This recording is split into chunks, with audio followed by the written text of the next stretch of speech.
सभी का सभी में स्वागत करते हैं। आई होप आप सभी लोग अच्छे होंगे और आपकी तैयारी बेहतर तरीके से चल रही होगी। पर लास्ट टाइम पे हो क्या रहा है आप सभी के साथ कि मॉक के अंदर बहुत कम मार्क्स आ रहे हैं, तो उस मैटर पे हम बात करने वाले हैं। काफ़ी दोस्तों को मैसेज आया था कि भाई मेरा भी नंबर कम आ रहा है, लास्ट टाइम पे मॉक देना कैसा है क्या नहीं है, और जो बचे हुए दिन है वो किस तरीके से पढ़ाई की जाए, क्या करना चाहिए इसमें। तो आप सभी को बता देता हूँ क्या करने वाले हैं, सारी बातें करने वाले हैं। अगर आप चैनल पर नए हैं, चैनल को सब्सक्राइब कर लीजिएगा और बात को स्टार्ट करते हैं। सबसे पहली बात कि डिमोटिवेशन, जो आप डिमोटिवेशन कहते हो कि भैया हमको डिमोटिवेशन हो रहा है, तो आप सबसे पहली बात इस चीज़ को दिमाग से निकाल दीजिए। आपको इस चीज़ को, इस वर्ड को आपके दिमाग से निकाल देना है। ऐसा कुछ नहीं सोचना है कि आपके नंबर कम आ रहे हैं, और नंबर अगर आपके टेस्ट में यहाँ पे कम आ रहे हैं तो रियल एग्ज़ाम में आपके नंबर कम आएंगे। क्योंकि मैं उसका एक ऐसा एग्जाम्पल देने वाला हूँ आपके सामने, बिल्कुल तथ्य के साथ में, कि हाँ नंबर अगर टेस्ट में कम आते हैं तो डिपेंड नहीं करता आपके रियल एग्ज़ाम के अंदर। देखो, टेक्स्ट बुक के ऊपर जो भी टेस्ट आपके फुल लेंथ टेस्ट डिज़ाइन किए गए हैं वो इस तरीके से नहीं डिज़ाइन किए गए हैं कि आपके नंबर डे बाई वन बढ़ते रहें। उसमें हो सकता है आपने एक दो टेस्ट दिया या पहले ही टेस्ट में आपके नंबर हाईएस्ट आ गए हो, लगभग 120 130 पहुँच गए हो, पर लास्ट में आप जब 13-14 मौके पहुँचे होंगे आपके नंबर 100 भी नहीं क्रॉस कर पा रहे होंगे। तो टेस्ट को इस तरीके से डिज़ाइन नहीं किया गया है कि आपके नंबर जो है बढ़ते हुए आएँ, क्योंकि उसमें कभी कुछ टॉपिक को कर दिया, कभी कुछ टॉपिक कर दिया जाता है, इसलिए आपके नंबर वहाँ पे कम आते हैं। हालांकि टेस्ट को इस तरह डिज़ाइन करना चाहिए कि आपके नंबर बढ़ते हुए जाएँ। पहले हो सकता है इजी वे में प्रीवियस ईयर पे दिया जाए, तो ऐसा इनका टेस्ट नहीं है। तो आप ही अपने दिमाग से निकाल दीजिए कि अगर आपके नंबर टेस्ट में कम आते हैं तो आप रियल एग्जाम में भी नहीं कर पाओगे। अब लास्ट समय पे आपको करना क्या मेरे भाई, लास्ट समय के अंदर आपको ज़्यादातर फोकस करना है अपने 5-10 दिन के अंदर आपको प्रीवियस ईयर पेपर के ऊपर, मतलब जो भी आपके प्रीवियस ईयर पीवाई के क्वेश्चन हैं उनके ऊपर आपको फोकस करना है, मतलब उनको बनाने की कोशिश करनी है। अगर आप प्रीवियस ईयर क्वेश्चन पे आप काम कर ले जा रहे हो, अगर प्रीवियस ईयर क्वेश्चन आपसे बन जा रहे हैं तो वो सही है, ठीक है। मतलब प्रीवियस ईयर पे काम करना है आपको। जितने भी 2023 के प्रीवियस क्वेश्चन है आप उनको बनाइए, 2022 के क्वेश्चन को बनाइए। आप फुल लेंथ टेस्ट देने के बजाय इनके फुल लेंथ को मतलब जो है एनालिसिस कीजिए और उनको क्वेश्चन को देखिए, एक एक क्वेश्चन को कहाँ से क्वेश्चन आया हुआ है। अगर आप उन क्वेश्चनों को बना पा रहे हो तब समझ लीजिए कि आपकी तैयारी एक सही तरीके पर है। अगर उन क्वेश्चनों को नहीं बना पा रहे हो तो थोड़ा बहुत दिक्कत होगी। उनमें भी मैं आपको बता दूँ कि 100 क्वेश्चन अगर आपके टेक्निकल के हैं तो 20 से 30 क्वेश्चन आप कितना भी पढ़ रखे हों, कितना भी अपना थ्योरी पढ़ रखे हो, कितना भी आपका स्ट्रांग थ्योरी हो, पर उन क्वेश्चनों के आप तब भी नहीं बना पाओगे। काफ़ी लोग का मैसेज आता है कि सर हम पीआईक्यू दे रहे हैं, पीआईक्यू में नंबर कम आ रहे हैं। भाई कम आएगा ही आएगा, क्यों ना आए, क्योंकि आप जिस नोट्स से रिवाइज कर रहे हो उसके अंदर 2023 के अपडेटेड क्वेश्चन को नहीं ऐड ऑन किया गया है कि 2023 में जो क्वेश्चन नए बने या 2022 में जो क्वेश्चन बने। आपका जो पास जो नोट्स है वो नोट्स एक किसी कोचिंग संस्था का जो आपको पढ़ा दिया गया है, उसमें 50 से 60% चीज़ें आप बना पाते हो। तो वहाँ भी अगर आप पीआईक्यू क्वेश्चन आपसे नहीं बन रहे हैं तब भी आपको घबराने की जरूरत नहीं है, क्योंकि 20 से 30 क्वेश्चन हर बार हर सेट में ऐसे नए आते ही हैं कि आप नहीं बना पाओ। आप कितना ही पढ़ के चले जाओ पर आपसे उन क्वेश्चनों को होने वाले नहीं है, मतलब आपसे क्वेश्चन नहीं बन पाएंगे। तो इस बात को आपको समझना है। अब करना क्या है इन सब चीज़ों से, तो सबसे पहली बात मैं आपको बता देता हूँ कि मैं आपको यहाँ पे अपना 2022 में जब मैंने अपना टेक्स्ट बुक के ऊपर पूरा टेस्ट दिया था, मॉक 1 से लेकर के मॉक 15 तक टोटल इसमें एनालिसिस करके मैं रखा हुआ हूँ। उन लोगों को मैं दिखा रहा हूँ कि ताकि जिनको लगता है कि अगर मॉक टेस्ट के अंदर आपके नंबर अच्छे आ रहे हैं तो आप रियल एग्ज़ाम में भी अच्छा करके आओगे। ये सबसे पहले मेरा पहला मॉक है जिसमें रीजनिंग में 39 नंबर है, टेक्निकल 47 और जीके में तो 23 नंबर था। 98 नंबर मैंने स्कोर किया था मॉक 1 में।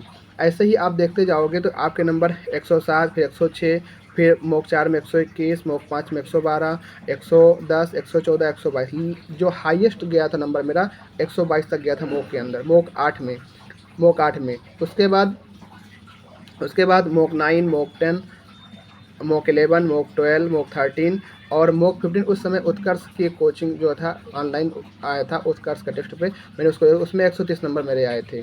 ये बात है 2022 की, ठीक है, 2022 का पेपर की बात है।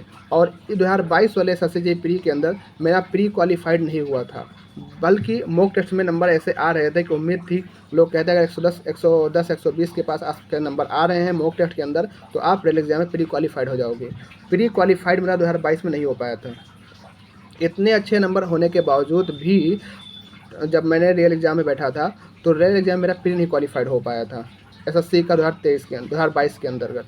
तो जिनको लगता है कि अगर मॉक टेस्ट में नंबर अच्छे आ जाएंगे तो हमारा प्री वहाँ पे क्वालिफाइड हो जाएगा, या जिनको ऐसा लगता है अगर नंबर यहाँ नहीं आ रहे हैं तो मैं क्या वहाँ खाक कर पाऊँगा। कुछ मेरे दोस्त ऐसे भी थे 2022 में जिन्होंने टेस्ट भी नहीं दिया था और वो रियल एग्ज़ाम को फोड़ के आए थे। और मैं अपनी ही बताऊँ कि मैं जब से तैयारी कर रहा हूँ लगातार पिछले 3 सालों से 2022, 23, 24, 21 में थोड़ा बहुत टेक्स्ट बुक पे काम किया था, लेकिन 2-3 साल से मैं ज़्यादा टेक्स्ट बुक पे काम कर रहा हूँ। उससे पहले मैं टेक्स्ट बुक देता भी नहीं था, टेस्ट के ऊपर टेस्ट लगाता भी नहीं था। बस हाँ, लगा लिया, थोड़ा बहुत लगा लिया, कर लिया, पर प्री मेरा निकल जाता था। तो ऐसा नहीं होता कि आप टेक्स्ट बुक के ऊपर क्वेश्चन बना रहे हो, बस हाँ टेक्स्ट, अगर आप टेस्ट किसी भी टेस्ट के माध्यम से अगर आप टेस्ट देना स्टार्ट करते हो, कोई किसी का टेस्ट लेकर के, तो एक तैयारी करने में एक अलग ही वो नज़र आता है कि हाँ हमारी तैयारी सही तरीके से चल रही है। अगर आप उसको ये लेने लगो कि यार टेस्ट में नंबर अच्छा आएगा तभी हमारा सिलेक्शन होगा, टेस्ट में नंबर अच्छा नहीं आ रहा है तो हमारा सिलेक्शन नहीं होगा, तो इस बात का इससे कोई लेना देना नहीं है। इस चीज़ को मैं यहाँ पे गलत साबित कर चुका हूँ। तो आपके अंदर जो डीमोटिवेशन आ रहा है कि टेस्ट में नंबर कम आ रहे हैं, हमारा रियल एग्जाम में नंबर कम आएगा, वो मिथ है, अपने दिमाग से निकाल दीजिए, क्योंकि ये साक्षात मैंने प्रूव कर दिया है कि अगर आपके टेस्ट में नंबर अच्छे आते भी हैं तो कोई ज़रूरी नहीं है आप रियल एग्जाम में अच्छा फोड़ के आओ, क्योंकि मैंने 2022 में कर लिया था। फिर 2023 की बात करूँ तो 2023 के अंदर 2023 में 2023 का हुआ था, लगभग मेरे पास जो है 3 महीने का समय था, मैंने मॉक देना स्टार्ट किया था। उसमें भी ऑन एन एवरेज 110, 115, 120 ऐसे नंबर आते। उसकी मैं लिस्ट नहीं ला पाया, उसका नहीं बना पाया था, क्योंकि वो टेस्ट पेपर हटा दिया जाता है। ये 2022 में मैंने बाकायदा अपने सामने लिख रखा था और उसमें लिखता भी जाता था, रोज डेली बनाया जाता था, तो उसको मैं तो अभी भी मेरे सामने ये बोर्ड पे चिपका हुआ है। पर 2023 का मैंने नहीं नोट कर पाया था और किसी का तो इसलिए वो अब हट भी गया है। पर मैं जो एवरेज नंबर था 110, 115, 120 ऐसे ही आसपास नंबर आते थे, और आप सबके उससे तो 2023 में मैंने प्री क्वालिफाइड कर लिया था, फिर मेंस में नहीं हो पाया। ठीक है, ठीक है। अब इस बार 2024 में भी मैं फिर अपना तैयारी कर रहा हूँ, तो उसमें भी मैं प्री में वही 110, 115 नंबर आ रहा है। और जो लाइव टेस्ट होता है, इसलिए मैं आपसे कहता हूँ कि लाइव टेस्ट आप लोग दो। अभी जैसे आज का लाइव टेस्ट हुआ, अभी 19 तारीख तक रहेगा, लाइव टेस्ट दो। लाइव टेस्ट के अंदर क्या प्रोसीजर है, लाइव टेस्ट का मैंने जब पहला लाइव टेस्ट दिया था मैंने छोड़ दिया था।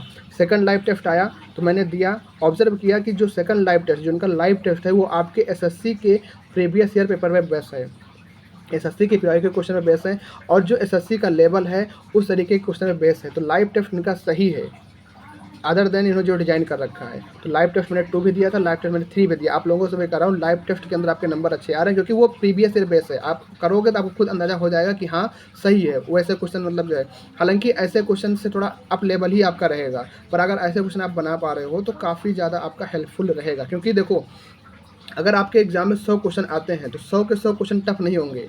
आप जब भी आप मॉक टेस्ट देने बैठो तब भी ये भी ध्यान रखो, जब आपके मतलब जो होगा 100 क्वेश्चन अगर टेस्ट में आ रहा है तो 100 के 100 टफ नहीं होंगे। आपको इनमें से ढूंढ के 50 से 60 क्वेश्चन पहले कर देने हैं पहले राउंड में। जब भी आप टेस्ट देना बैठो तो आप ऐसा मत किया करो कि आप हार्ड क्वेश्चन लेके बैठ गए।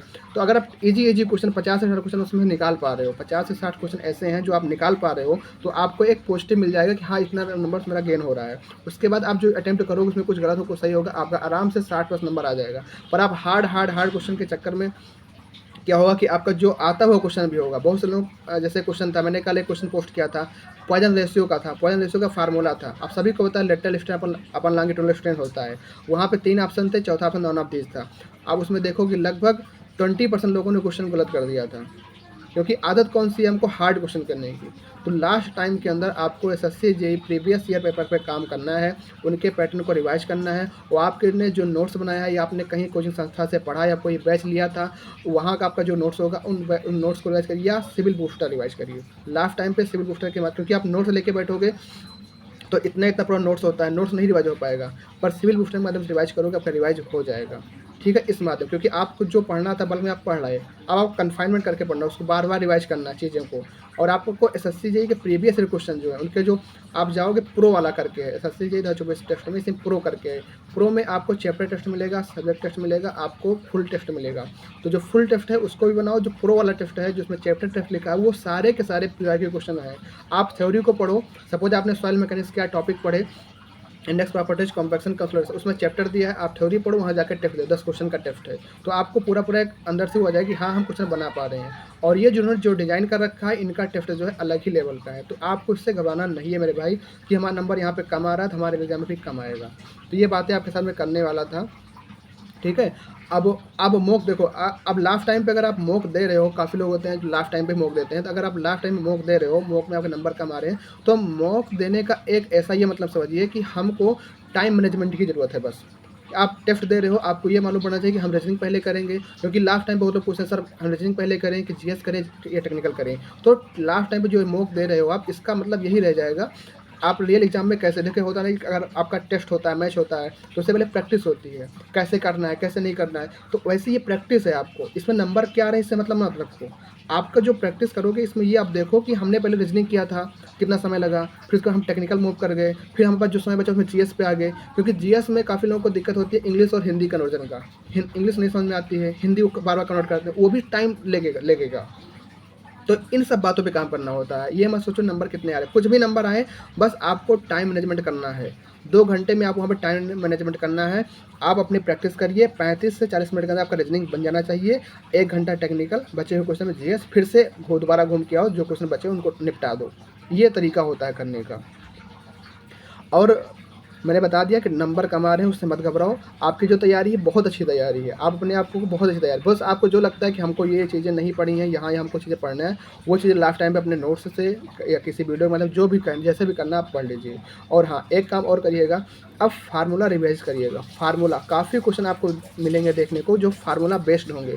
अगर आपको फार्मूला आता होगा तो इनपुट कर पाओगे। जैसे कि एक क्वेश्चन आया था एक बार, P/A 1+6 E/, अभी DDA JEE का पेपर था, उसमें आया था क्वेश्चन में, सिंथेसिटी क्वेश्चन था, P/A 1+6 E/, करके था क्वेश्चन करके।